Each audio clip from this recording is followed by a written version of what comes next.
Halo guys, assalamualaikum warahmatullahi wabarakatuh. Jadi di sini aku mau memperkenalkan diri aku karena aku ngejelasin materi ini tuh nggak sampai 25 menit. Dan ini aku bingung udah take berapa karena nggak nyampe 25 menit. Dan maaf kalau berisik karena di sini tuh dekat jalan dan kayak orang lewat. Oh ya, jadi kita langsung aja perkenalkan. Nama aku Eka Navita. Nama aku Eka Novita, aku lahir di Bekasi. Umur aku 18, berarti tahun besok jatuh kelas 19 pada bulan Juni. Aku mempunyai 2 adik perempuan, adik kandung ya. Adik kandung yang kedua ini aku lupa umur berapa, tapi dia udah SD kelas 3. Terus yang ketiga ini aku juga lupa umur berapa, tadi seingat aku tuh 2 tahun kalau nggak salah tuh. 2 tahun pokoknya umur yang bisa anak yang udah mulai berjalan. Terus ibuku itu orang Cirebon, ibu rumah tangga. Terus kalau ayahku itu bukan orang Cirebon, orang luar, maksudnya orang luarnya itu orang Pulau Seberang, lebih tepatnya orang Jambi.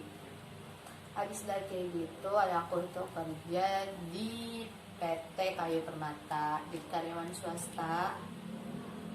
Itu tuh ada tempatnya itu, Kak, PT-nya itu ada di, bentar guys, ada di kawasan MM 2100. Kalian bisa ngeliat di Google. Jenjang pendidikan orang tua aku itu SMA. Habis dari kayak gitu, kita next jenjang pendidikan aku. Jenjang pendidikan aku itu yang pertama TK. TK aku di TK Mutiara Instan, yaitu ada di Villa Mutiara, daerah yang suka kebanjiran, Sedada. Tapi sama aku TK mah nggak pernah, atau aku aja yang lupa kali ya. Habis dari kayak gitu lulus dari TK aku SD di SDN Telaga Asih 02 di Cikarang Barat. Selama 6 tahun aku lulus. Aku langsung SMP itu tetangganya SD aku yang ini. SMP aku itu namanya SMPN 1 Cikarang Barat juga. Selama 3 tahun di situ aku nggak pernah ikut organisasi apapun. Tapi aku sering masuk PP, cuma nggak sering. Aku ikut ekstrakurikulernya itu semua kecuali basket sama taekwondo. Jadi kalau SMP itu aku naik kendaraannya itu aku bawa motor dari kelas 1. Kalau SD itu aku dari kelas 4 sampai kelas 6 aku itu naik angkot sama teman-teman. Habis udah lulus SMP, di situ aku disuruh masuk SMK sama orang tua aku. Tapi akunya nggak mau dan aku maksa buat SMA karena kalau SMK kan kerja, aku belum siap. SMA aku itu melipir sedikit dari SMP aku. SMA aku itu ada di namanya SMA N1 Cikarang Barat, tapi bukan di Cikarang Baratnya, melainkan di Telaga Harapan, di perumahan dalangnya di situ. Terus aku nggak pernah ikut organisasi apapun kayak OSIS ataupun MK, tapi aku sering didaftarin jadi TDP sama anggota organisasi. Tapi akunya cuma daftar aja, nggak pernah ikut tes. Aku sering kabur kalau ikut tesnya. Tapi walaupun aku disuruh ikut kayak gitu, aku sering maksudnya gimana ya, kayak aku tuh disuruh jadi ikut TDP tuh, tapi akunya juga ngelawan TDP gitu. Makanya aku nggak mau ngejalanin, cuma naro-naro data diri aku aja, tapi aku nggak pernah ikut. Nah terus dari kayak gitu, selama SMA itu aku nggak pernah ikut organisasi, tapi aku ikut ekstrakurikuler namanya taekwondo yang aku dijalanin dari kelas 10 sampai kelas 12. Tapi aku nggak pernah ikut turnamen karena ada sesuatu, jadinya cuma ikut sparring aja sama taekwondo yang lain. Habis udah kayak gitu aku juga cuma jadi organisasi yang ada di kelas kayak sekretaris, dan itu selama 2 tahun dari kelas 11 sampai kelas 12. Habis udah gitu, oh ya, kalau di sekolah SMA aku tuh sebenarnya ketat, tapi cuma anak-anaknya pada ngelawan. Kayak yang gimana ya, nggak boleh pakai sepatu berwarna, walaupun warna hitam tapi udah pudar itu tuh kena hukuman. Terus nggak boleh pakai yang ngetat, itu nggak boleh di spanduknya, nggak boleh di cut barai buat anak laki, pokoknya nggak boleh ngepres. Kalau buat anak laki juga rambutnya nggak boleh gondrong. Kalau buat anak perempuan juga nggak boleh namanya bawa alat make up. Kalau buat anak cowok nggak boleh bawa namanya rokok. Tapi gimana ya, tahu kan kalau sering ditantang kayak gitu tuh sering kayak merasa kayak ditantang gitu tuh dia malah bawa gitu. Kalau dia anak cewek kan nggak boleh bawa make up, tapi pada bawa kayak lipstick ataupun lip tint. Terus nggak boleh juga, maaf dan mati, nggak boleh pakai kutek. Tapi kalau di aku pada diem makanya, dan aku salah satu orang yang pernah ketahuan make di dalam kelas dan itu kena hukuman. Seharusnya hukumannya itu jadi duta sampah, tapi karena aku nggak mau, aku tinggalin pulang. Habis udah kayak gitu, aku juga sering kena hukuman karena sering melanggar, sering berantem sama TDP-nya juga. Habis udah kayak gitu, di kelas aku juga setiap tahunnya selalu kena hukuman ngebersihin sekolahan. Maksudnya cuma lorong-lorong aja sama ngebersihin toilet, dan itu setiap tahun dikarenakan sering melanggar. Melanggarnya itu ke kelas 10 itu karena kelas 10 dikasih hukumannya 2. Yang pertama itu tuh nggak boleh namanya, karena lagi penilaian sekolah ya, itu tuh nggak boleh ada di luar kelas, tapi anak-anak kelas aku pada di luar, jadi kita suruh lari muterin lapangan. Habis udah kayak gitu nggak boleh nyetel speaker, tapi setelah kelas sampai kelas 10 itu nyetel speakernya itu, aduh berisik ya, nyetel speakernya tuh gede-gede, jadinya kena hukuman lagi, dan itu ngebersihin sekolahan kayak gitu. Kelas 11 kena lagi speaker lagi. Kelas 12 kena lagi speaker lagi. Udah sih itu aja. Selama SMA mata pelajaran yang aku suka itu sosiologi sama lintas minat. Aku juara seni PS ya. Lintas minat biologi, kalau di aku lintas minat biologi. Terus pas masuk ke jenjang kuliah itu masih labil dan aku udah fix masuk kuliah. Dan dari SMA ini aku dapet, alhamdulillah, dalam kategori orang yang dapat jalur SNMPTN. Tapi aku salah strategi guys, jadi aku malah ngambil jurusan yang peminatnya banyak banget, dan itu masih wilayah Jabodetabek karena aku nggak boleh luar daerah, kecuali kalau keluar daerah juga harusnya di Cirebon ini. Jadi sih mau masuk ke Cirebon aku sudah dulu. Habis dari kayak gitu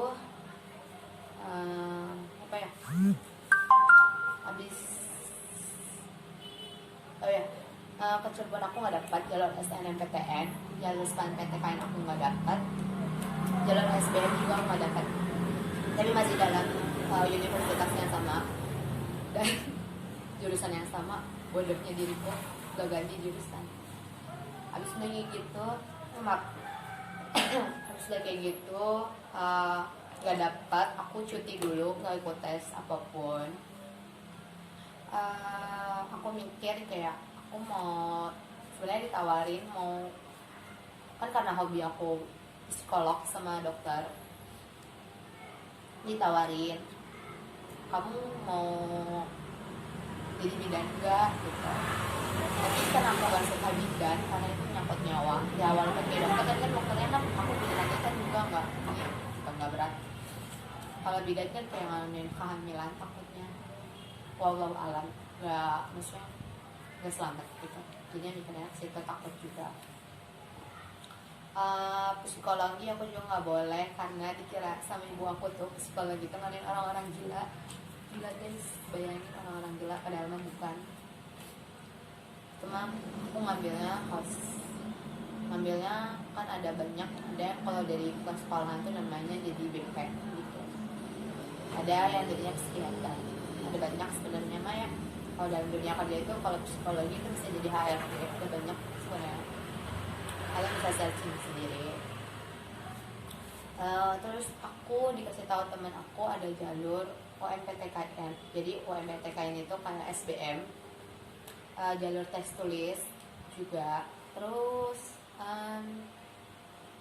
aku ikut. Sebenarnya sebelum jalur UMPTKN ini tuh sebenarnya aku nggak mau IAIN karena UMPTKN kan harusnya negeri ya. Dan aku minatnya kalau di Cirebon itu Wiswagati karena kan gak terlalu Islamiyah gitu. Tapi tapi disuruh sama ayahku masuk negeri dulu gitu. Kenapa gak mau dicoba? Terus aku coba. Aku ke di IAIN itu aku minatnya pas pertama itu perbankan, bukan hukum ekonomi. Tapi aku salah ngatur strategi, malah yang strategi jurusan yang pertama itu firasat aku naruhnya di hukum ekonomi. Yang kedua yaitu hukum keluarga, yang ketiga baru perbankan. Dan aku juga udah punya firasat bahwa aku tuh nggak bakal dapet di IAIN ini karena aku udah netting duluan gitu. Tapi malah pas habis zuhur pengumuman UMPTKN ini aku malah dapet gitu. Jadinya shock juga, kaget gitu, kok bisa dapet gitu, padahal aku udah kayak gak dapet nih gitu. Jadi sesuatu apa yang kamu gak suka kamu langsung kata gimana ya, dalam kan gak usah pakai kata-kata manis. Terus di IAIN ini aku gak ikut organisasi kayak Mahes itu, aku gak ikut dulu tahun ini, gak ikut ekstrakurikuler juga. Tapi aku ikut organisasi di luar, tapi itu nggak bisa disebutin guys, maaf. Habis udah kayak gitu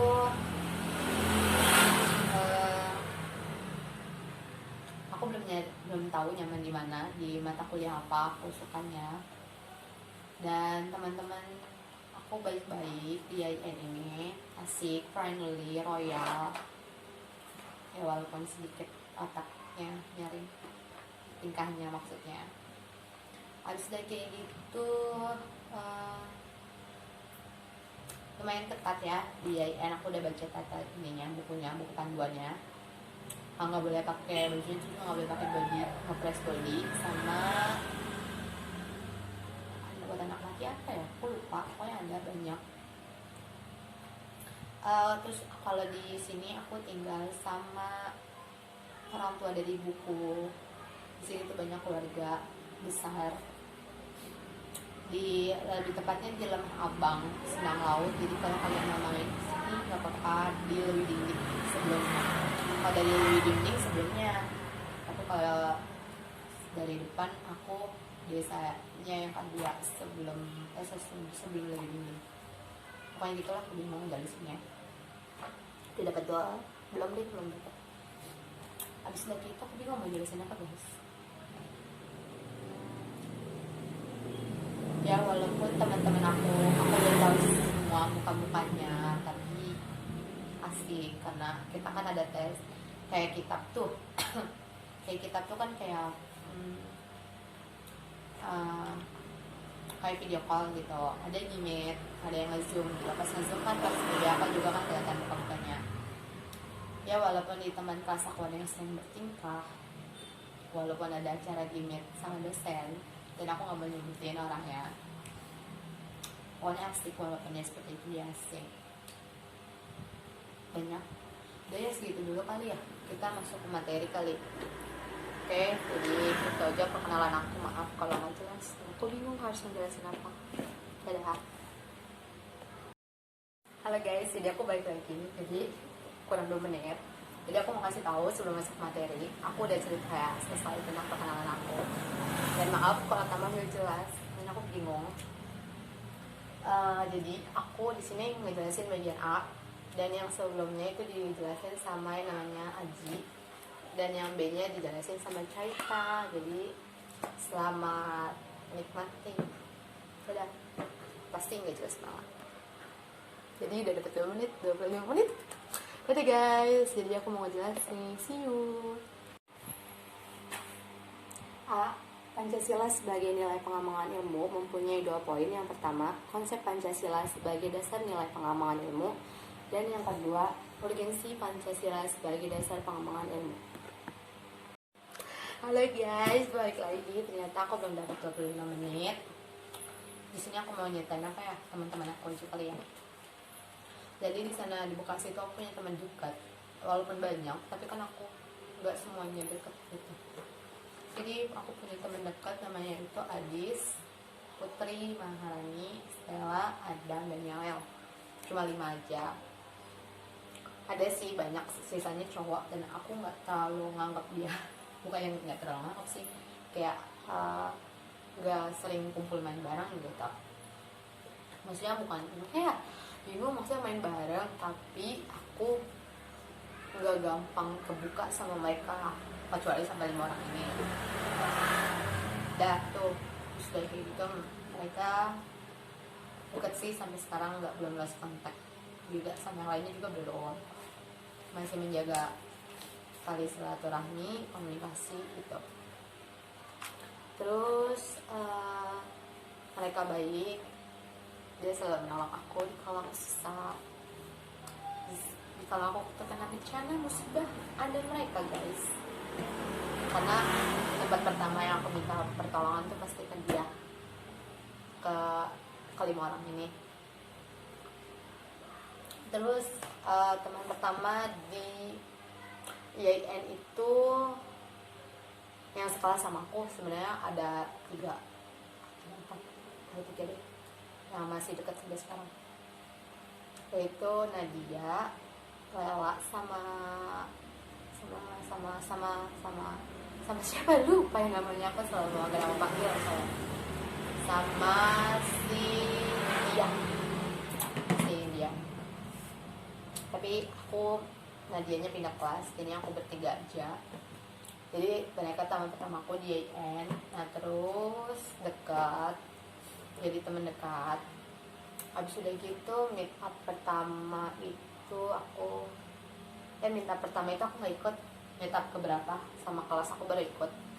Dan itu di situ aku ketemu sama orang yang pertama kali aku itu, sama Kosmanya langsung, sama Jainuddin, Dwi, Putri, Leonita, Cindy.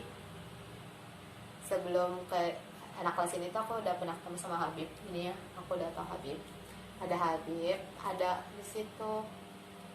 Ada siapa lagi? Aku lupa. Ada Cindy. Ada si Aldini. Ada sebenarnya tuh ada Aning, tapi aku belum ketemu dia. Tapi aku ketemunya di sekret. Kamu siapa lagi? Aku lupa.